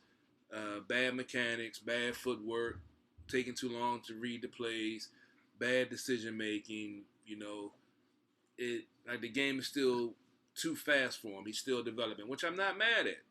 Don't take me as saying this is I'm saying he's a bust or I'm saying that whatever. I'm just giving my critique of what I saw. But the fourth quarter, something clicked, and he started making quicker decisions. You saw him adjusting the line. You saw him moving the running back into a better position to compensate for the blitz that was coming. So I don't know if it takes him a while to get comfortable, but he took this team on a game-winning drive to win the game, and then the defense stepped up to preserve the win. So the reason why we're talking about this man getting caught up in the moment and not being on the field for the last snap that Case Keenum had to go out and take it in victory formation. Okay, it happened. It didn't cost the team anything. Definitely it was a one-time thing that probably would never happen again. But yet and still we have folks bringing this topic up. Not talking about how the defense balled out. 5 sacks, 3 turnovers, 6 sacks, 3 turnovers. Holding a team that was averaging almost 30 points a game to 16. We're not going to applaud the quarterback taking the team down for a game-winning drive. We're not applauding the defense stepping up and getting turnovers when needed. We're not applauding the special teams touchdown by a young wide receiver that's trying to make a name for himself. We're not talking about Darius Geis 2 weeks in a row looking like he's ready to get things going and that injury-prone thing, is just the fluke. We're not talking about those things. We're talking about 20 seconds of a game that meant nothing, that hurt the Redskins in no way, but yet and still we have folks that want to talk about it. All I'm going to say to some of y'all Redskins fans is, y'all want to be miserable, so stay miserable. Just keep it off my page and keep it off our show. Because if you're not ready to listen to the real and see what's really going on, and you want to keep clicking on the clickbait and listen to these folks on the DC sports media that's going to get you all upset and all heated over some delusional, myth that they're spreading that you've been gobbling up for years and years and years, don't bring it to Sports on the Hill podcast, because we don't fly that way over here. We don't do that. We talk knowledge, we talk sports, we talk insight, and we have experts that'll break that down. And on that note, I want to bring in my man Dujanet to talk about some of this stuff that needs to be talked about. I really don't get into the political stuff and all of the clickbait and all of the fan, outrage or whatever, but I've been monitoring social media ever since the win that I predicted during the pregame, that I said the Redskins will beat the Lions, even though everyone else said they wouldn't. And it's kind of funny how these folks will try to find a way to make a negative out of positive. And I asked a couple of them, do you ruin your own wet dreams? Because to me, there's no reason to be harping on this one issue that isn't even an issue. Dujanet, how are you doing tonight, good sir? Trying to recover from the weekend and get my voice back, but yeah, I'm doing pretty good, man. Glad to hear it. I know you had an exciting weekend with some NHRA racing. I was checking out some of the footage, so I know you had a good weekend, some exciting racing and some nice footage. But I also wanted to talk to you about something. I'm also going to drop a bomb on you a little bit later on about some NCAA stuff. One of my guys gave me a prospect to ask you about because, I don't follow college, but I know you do. But with all of this manufactured outrage about the selfie scene around the world, with Case Keenum having to take the victory formation snap, and it's unprofessional, and he should be fined, and that's something that you don't do. I mean, I know you do, Janae, so I know you're not tripping off of it, but why do folks seem to trip out, make the smallest things the biggest things for no reason at all? Because this fan base is mad as hell. They're just so mad that they're so mad and over it that now you can't even accept something good happen. You can't even enjoy that. I've got to the point where I've tuned a lot of them out. And no disrespect, man, but it's a drag trying to cover his team, and then when they do something well, you're still griping and trying to find negatives. Look, man, I agree with you on Haskins, and I'll take it a step further. Everybody wants to complain about Haskins. I want every fan to take a little time and watch the Cleveland Browns, and I want you to watch Baker Mayfield. I have now deemed this little thing that Haskins has and a couple other young quarterbacks have as the Mayfield syndrome.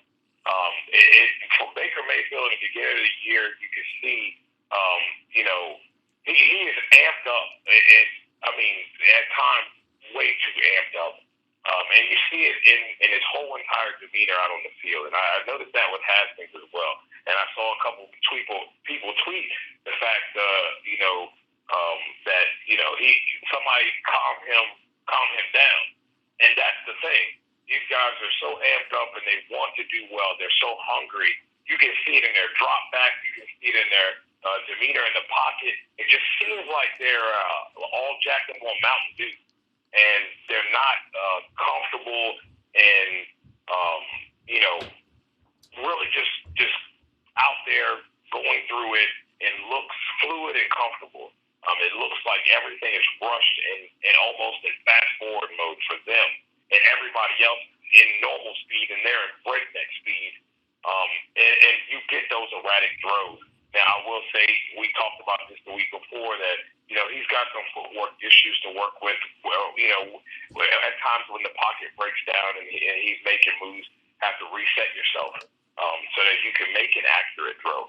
But overall, I think he's doing an excellent job, and he's proven a lot of people wrong that, I'll be the first to tell you straight from the jump. You know it just as much as everybody else does on this show that listens to this show. Talked about Haskins at length about what he can do, and yet everyone's saying this guy can't run, can't do this, can't do that, and here we are. And he's doing all these things. He's mobile. He's not a statue in the pocket. And here we are. So, he's got some things he's got to work on, and there's no offense. He's got some things he's got to work on. Now with this selfie crap, it's garbage. I'm tired of hearing about it. You had to have known that DC media was going to jump all over this because it's what they like to do. Doom and gloom is their thing. That's what they do.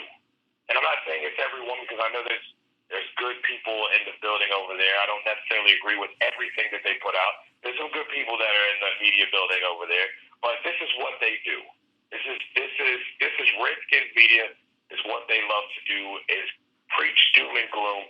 And sad to say, because the fans are mad and upset, they drank this serum like it's the greatest thing since sliced bread and cotton candy and any other thing else that you can think of that's good food. And the fact of the matter is, it's toxic. The guy, you have to think about it from this perspective. They have a bunch of young guys on this team that come from winning programs that are not used to losing. Haskins being one of them. We all know his record, and we can talk about the short period of time he was out there at quarterback, et cetera, but he comes from winning. And this losing has been dragging this team down, especially the young guys. They've been clamoring for this. And for him to be able to go out there and put together a drive to put them in the field goal range to be able to win that football game, and Hopkins coming through, emotions were high, man, and it just spilled over. It shows you how much that guy cares. It shows you how much those young guys care. And fans should be really excited about the youth and the fact that, the attention to detail from these young cats when it comes down to football. This fan base should be excited about it. Should have been excited about what happened there, because we've seen this time and time again. As you stated, I was out at the racetrack, and it just so happened to be the team that I was, racing team I was working out of. They have some of their team members are Redskins fans, and they were following the game closely. As a matter of fact, the rider of one of the top fuel bikes, I think that's his sister-in-law, she went over to another pit because they actually had the game on, and she was watching it with them. And, it really is something that should be, should be excited. And that's the same thing that they expressed as well. As diehard, never give up, gonna die Redskins fans. So I really just think that you need to take a step back. Yeah, I mean, no one's saying that it's something that you shouldn't do, but it happens. But I also understand why. I also understand how that can happen. And the Haskins and all those young guys care, and it showed on the football field. We've seen it time and time again where these types of games, man, they lose. They get ahead, and then they let a lesser team, who's struggling, beat them late in the game, and they were able to kind of shake that monkey off the back and be able to be on the right side of that. So you know how it is, Carol. It's just it's almost becoming a drag, and it really weighs on your emotions as someone who covers the team and having to deal. I understand why the fans are upset. Get it, but my goodness, man, like you got to enjoy some of the good moments. This is a good moment. It wasn't pretty, but this is grinded out type of football, and for once, they stayed in it till the end. They fought, and they made plays to put themselves in position to get a win, and they did just that. So enjoy it, guys. I mean, we haven't had a whole win since like October 7th of 2018. Like, come on, man. Like, you gotta go take a dump on this one too. I mean, come on. It's a win. It's only the second one of the year, and they did it. Grinding it out. Be excited about it. But yeah, I agree with you. Sick of it. It's a stupid topic. It really is. Well, just like you mentioned, youth coming into the game and, showing, like you say, they're not used to losing. So they're out there, doing what they're used to do, making things happen, hustling, and, grinding, making plays, doing what needs to be done. We talked about the report the week before about some of the players were griping about Callahan making them, work extra hard on the bye week. We saw some healthy scratches. We saw some inactives. And from what I saw a report that Saturday night, apparently Bill Callahan called out some of the players at their team meeting before the game and basically told them they need to step up, prepare better, and go out there and execute for 4 quarters instead of playing a half-ass game. And we saw that, obviously, that conversation, whatever it was, no names were given. I didn't see any names being leaked or whatever, who was called out. But we saw a full effort from this team. I saw a little lack in the third quarter when the Lions made some adjustments coming out of halftime.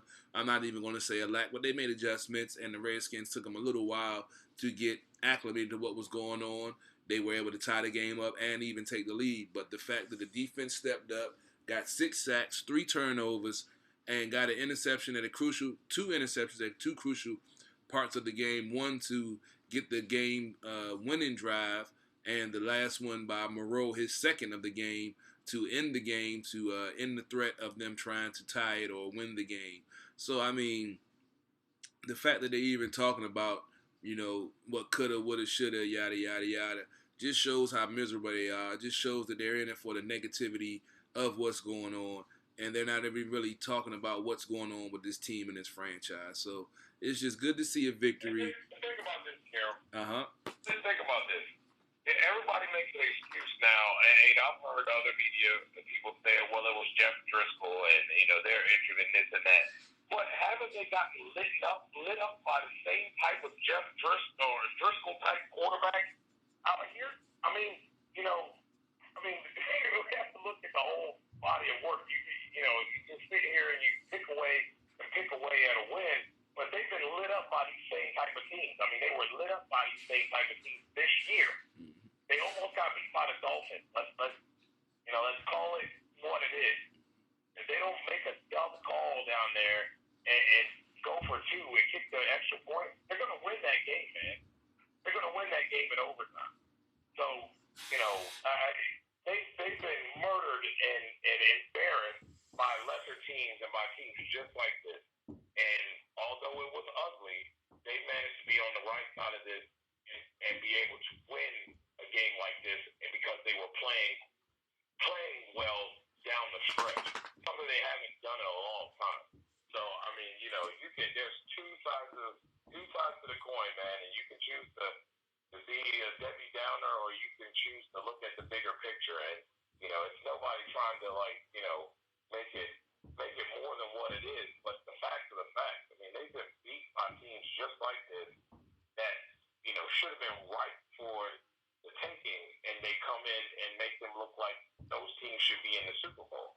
So there's so many aspects to this, and fans just need to be happy with the win because I mean, there was a lot of good things to see out there. Harmon, McLaurin as usual, Haskins growing as well. It was, like I said, like you said too, it wasn't pretty, but I mean, good Lord, they were able to pull it off. Defense played well, something they hadn't done in a while, consistently, and it was more than just a half. So, they had like you said, they had a little issues with the adjustments, but and then they did some things that we hadn't seen them do before. So, as far as on defense and giving them different looks and backing out of looks and things like that,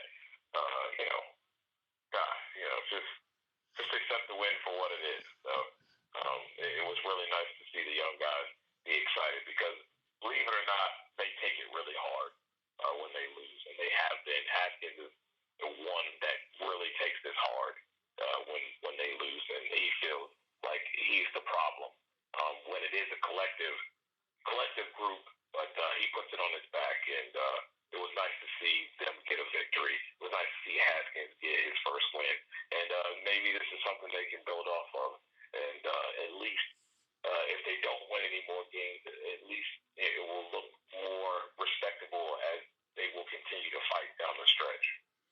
No doubt, no doubt. I'm also watching the Monday Night Football game, Ravens versus the Rams.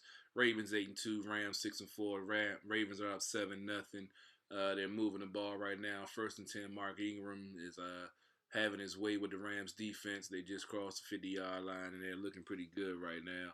Baltimore, I spoke about Lamar Jackson a little bit yesterday on my post game with the way they've been playing, but yeah, that boy is playing some good ball. That team is a good team, and there's been a good franchise run properly, which we see the opposite spectrum here, but it is what it is.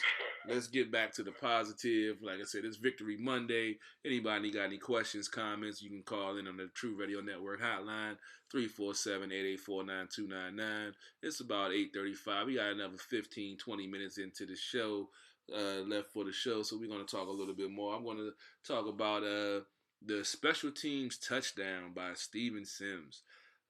We haven't had a special teams touchdown in a while. Special teams has been a deficit on this team for a while, but they've been stepping up, and that play definitely changed the momentum of this game, and it was a huge play. I'm hoping they get these young wide receivers in there, involve some more. Harmon made some key plays. He had a great one-handed catch. If you were just watching my Facebook live feed or the YouTube live feed, you saw some of the highlights from yesterday's games. I was just streaming. I highlighted the one-handed catch that he had to help extend the drive to get a field goal in the first half. You got Terry McLaurin doing his thing. He had 72 yards receiving. Him and Haskins are getting close on the chemistry. You can see that they have things together. It's just that with Haskins, we talked about it a little bit last week with his mechanics. With the game is still a little fast for him, so I feel like he's taking a little bit longer through his progression. But once he sees it, he rushes himself. That's why he doesn't set his feet. And when the ball sails, that's kind of why it sails, because he's not setting his feet. So, but those things are things that can be corrected. But it was definitely good to see these young wide receivers going out there making plays, helping out their young quarterback. Paul Richardson, once again, left the game hurt. I'm not sure what the injury was. He missed. He's been dinged up most of the season. He's been signed as a free agent since last year. He had a couple of good plays last year and really hasn't done anything this year. You can see the determination and the want in him, but for some reason he just can't stay healthy. But I'm loving these young wide receivers. I'm hoping they keep them in the game. And we saw Cam Sims was inactive. Maybe we can get the Sims boys out there along with Jeremy Sprinkle. He's been doing some good things in the blocking and the passing game. And you get McLaurin out there, stretching the field. You got Geis coming in the second half, catching screens, running aggressive. So, I mean, it is things to work on with this team, but you can see the youth movement coming through, and I'm loving to see the young guys playing out there because, you got to see what you got going into the draft, they're going to have a top 5 draft pick. And I guess I'll go ahead and pick your brain now since you're our NCAA guy. I was talking to one of my fellow Redskins fans that I speak to on a regular basis, and he was mentioning Ohio State player. He couldn't give me his name, but he was saying he was a DN linebacker hybrid with that was number 2 that had a hell of a game against Ohio State and Penn State. Can you give us some insight on him? Because he said that's one player that the Redskins should be looking at. Yeah, I can't remember his name right now, but I know exactly who he's talking about. And dude is elite, man. I like the way that he really just can bend the edge. He's really good at that. And see, this is the thing too with that. Although he shows that ability, I think we're seeing that with Montez Sweat. He's trying to get his footing out there, and come up with a better package, or they're not utilizing him the way he was utilized in Mississippi State. But with that said, you never have too many pass rushers, and he's definitely a stout individual. He kind of reminds me of Montez Sweat in college. But he has a never-ending motor. He's a sure tackler, and definitely will be a great addition to the defense. But there's so many needs. Well, I definitely have to agree with him, though. I think if I'm as of right now, and we're looking at things right now, I think defensive side of the ball is probably a good pick, because I'm not 100% sold that you should use a top 5 pick on offensive linemen. I think you can find those. If you're diligent, you don't have to even pick one in the first round. You probably can find a good one late second, early third. I think those things can be found later in the draft. Obviously, you want a stud and whatnot, but I don't think there's any reason. I don't think with anybody else who's ever picked a guy in the first round, that it really makes much of a difference. And with this team, they have so many needs that, you kind of have to be smart about it. And I think if they continue to build the defensive side of the ball, I think they have, you can continue to get pieces on the offense. Obviously, free agency, they're going to have to do a better and a more due diligence in that regard to do that. So you can do some things there between the draft and free agency for offense. But I think continue to go in that young route on the defensive side of the ball. If you continue to build that side, the rest of it will come along. You see it all the time throughout the league where defenses are stout. I look at the 49ers, for example. If Jimmy Garoppolo had to be a Tom Brady and throw it as much as he did, and I'm not talking about this year, but we'll look back at last year. If he had to do something like that, he wouldn't have nearly as much success. And as we can see with them and their defense really getting after it and making plays, it's a real big help for the quarterback. So, that kid from Ohio State is nothing but the truth, man. And he's definitely somebody to keep an eye on, and definitely will be keeping an eye on him. But the fact that the Redskins have a top 5 pick too, it'll make it pretty easy for them to be able to pick up a guy like that if that's where they choose. Because we all know next year the quarterback situation is loaded.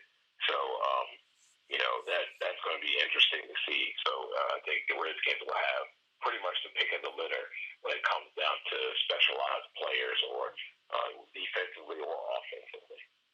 No doubt. As we're talking about that, the Ravens just went up 14-0 on the Rams with 1:31 left in the first quarter. 16-yard touchdown reception by Marquise Brown. Yeah, I cut him a couple of weeks ago when he was injured on my fantasy football team. I mean, I won this week, so I'm not really tripping because, I told you this 49ers defense and their tight end really bailed me out, gave me the win for the week, and I had Drew Brees going. So it was a pretty good week for me. My pick'em was a good week. So, I mean, it's been a good NFL week for me, and I picked the Ravens tonight, so that should be another feather in my cap on the pick'em. But before I let you get out of here, Dujane, I guess I'll give you one more question about this team going forward. We know that Bill Callahan is the interim coach. We had a couple of players come out after the victory and said that he was instrumental in this team being ready and prepared to get this win and be able to stay in the fight and win this game. Do you think there's any possibility that he would be the head coach going into the next year? You think they're going to give it to Kevin O'Connell? I see we got DC People's Champ on the line. We'll talk some more after I let Dujane get off on this question right here. Oh, man. That one's tough for me. I like some things that Bill does. I would say this. I think Kevin O'Connell. I think this is what you can do. I would not give it to Kevin O'Connell right now, and here's my reasoning why. I think it's a little bit much for a young OC to take on not just being the OC, but also having the head coaching duty. And it's a lot to have on your plate, and he hasn't mastered being the offensive coordinator yet. Now, if you feel like Kevin O'Connell is your guy going forward for the future, then you keep old man Callahan as your coach. But if you're going the GM route, and Bruce, who I think most of us feel that will not be here, you need to go about it the right way. And if you want to tell that GM that, hey, you at least want to keep Kevin O'Connell in the building because of the offense and all of that, and there's things that they can make adjustments with, but you want to keep that continuity between quarterback and offensive coordinator, and then that GM can talk to the next head coach, and they can come to some kind of agreement on that, then I'm all for that. But I think the Redskins need to get out of the business of trying to force pieces together. And if you're going to change GM and the GM is going to pick the head coach, then the head coach needs to be able to pick his staff completely, unless he's in agreement with being able to keep O'Connell to kind of keep the fluidity of the offense. Obviously, there will be some changes made, but to kind of keep that fluidity. But if you're thinking long term and you think Kevin O'Connell's your guy, then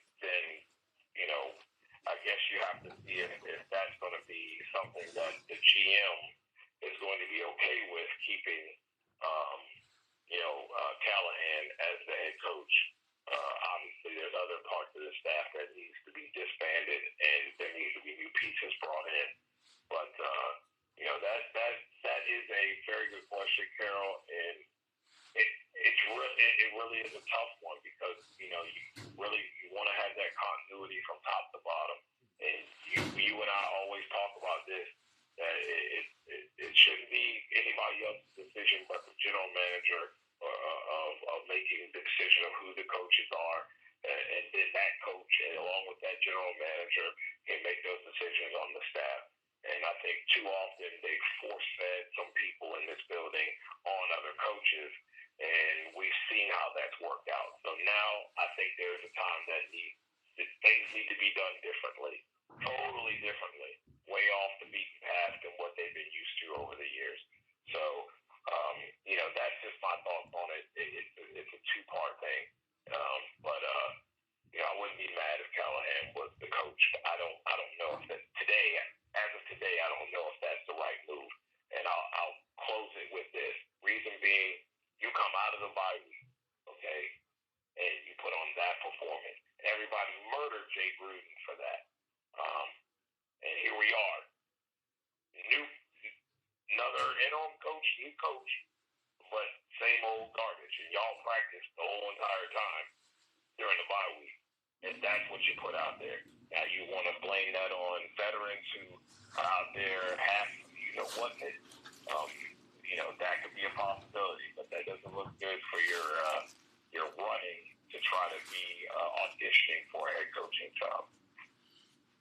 True.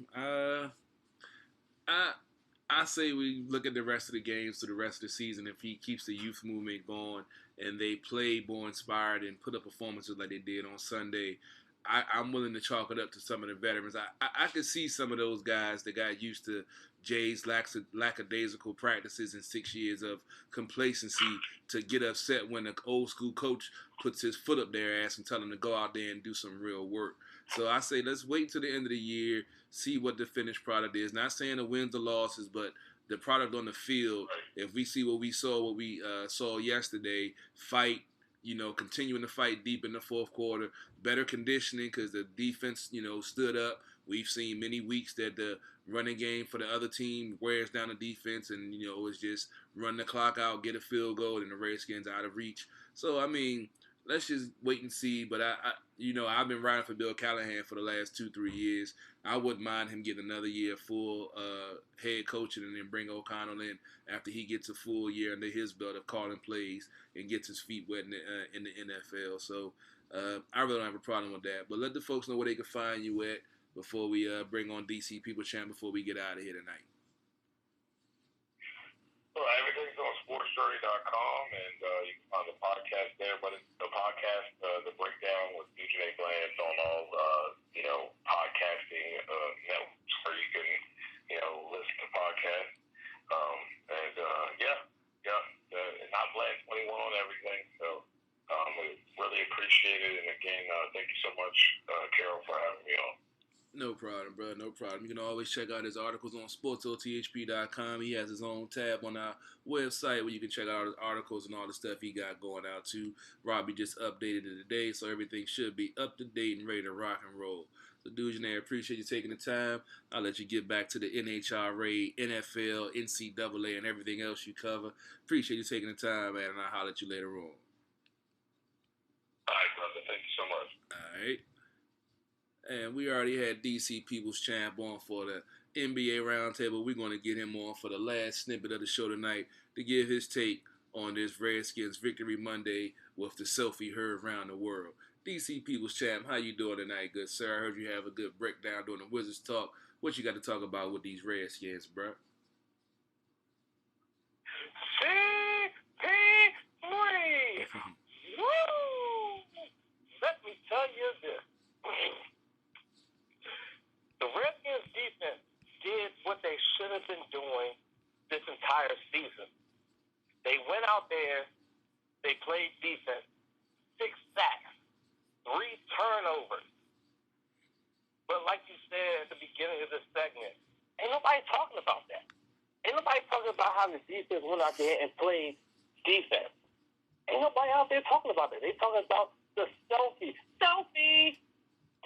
Come on, y'all. Let's be for real here. And full accountability, I fell for it. But thankfully, I got someone like you in my corner to set me straight. Because I fell for it. And it was like, oh, really? This is what really happened? But obviously it didn't happen like that. Let's all rejoice on a Victory Monday that the Redskins got a victory. And they got a victory over a team they should have beat. Period. That's what I got right there.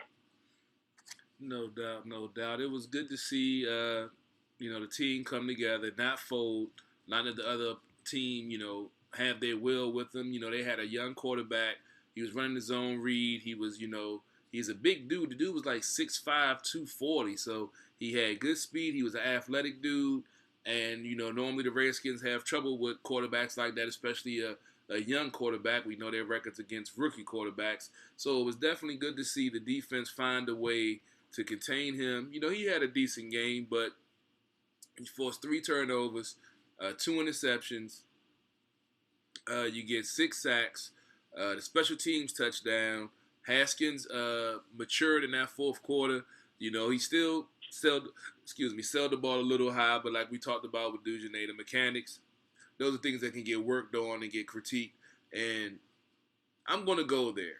I didn't want to, but I'm going to go there. We spoke about Lamar Jackson. I'm going to go ahead and bring up RG3. That's just the way I'm going tonight. That's just the way I feel tonight. This season with Haskins, these starts that he's getting are going to be so key because in the offseason, the most critical time for a young quarterback, black or white, it doesn't matter, is between the first and the second year of them playing. Because the first year, if they hit the field, him and the offensive coordinator and the quarterback coach goes through every snap that they took on film during the offseason. And they critique them. They show them where they were wrong, where they did right, and what they need to work on. So when he comes out there the second season getting the training camp and OTAs, he knows where he needs to improve on, so he has time to improve on those things. Unfortunately, RG3 got hurt at the end of his first year, and because of the CBA, which is the collective bargaining agreement for you folks that don't know football, that swear you do, that if you're injured, you cannot meet or sit with any coaches while you're in rehab.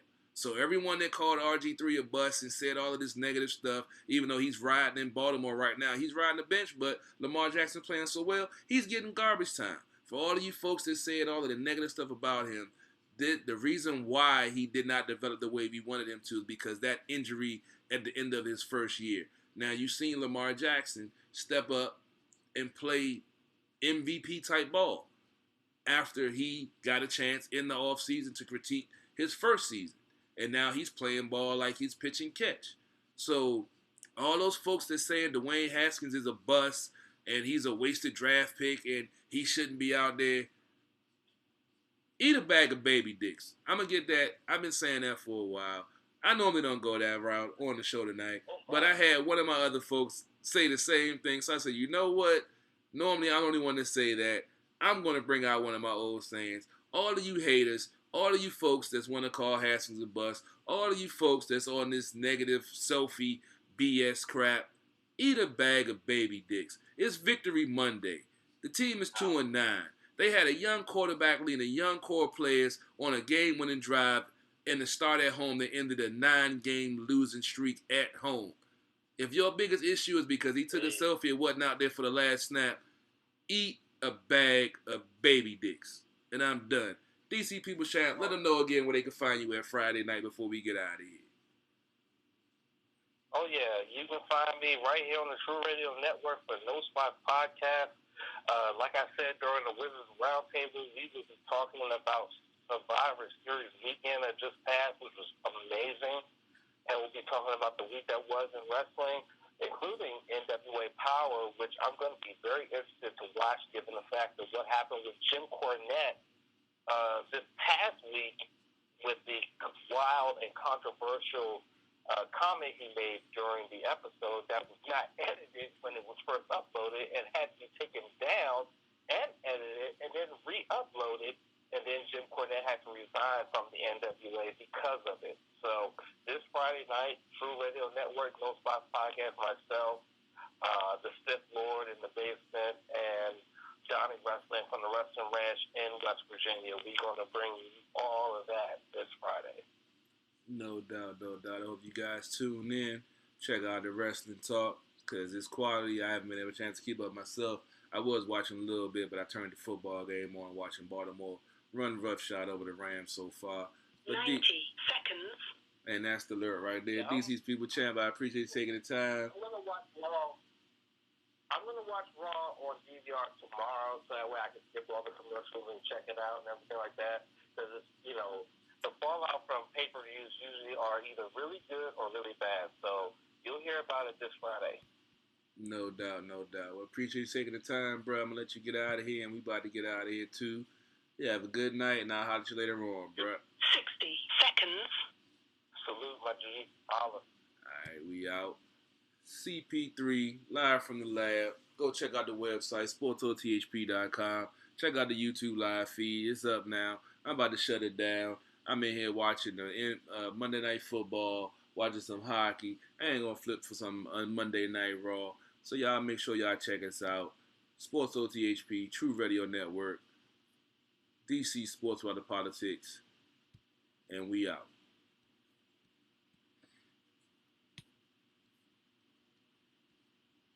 Oh, they want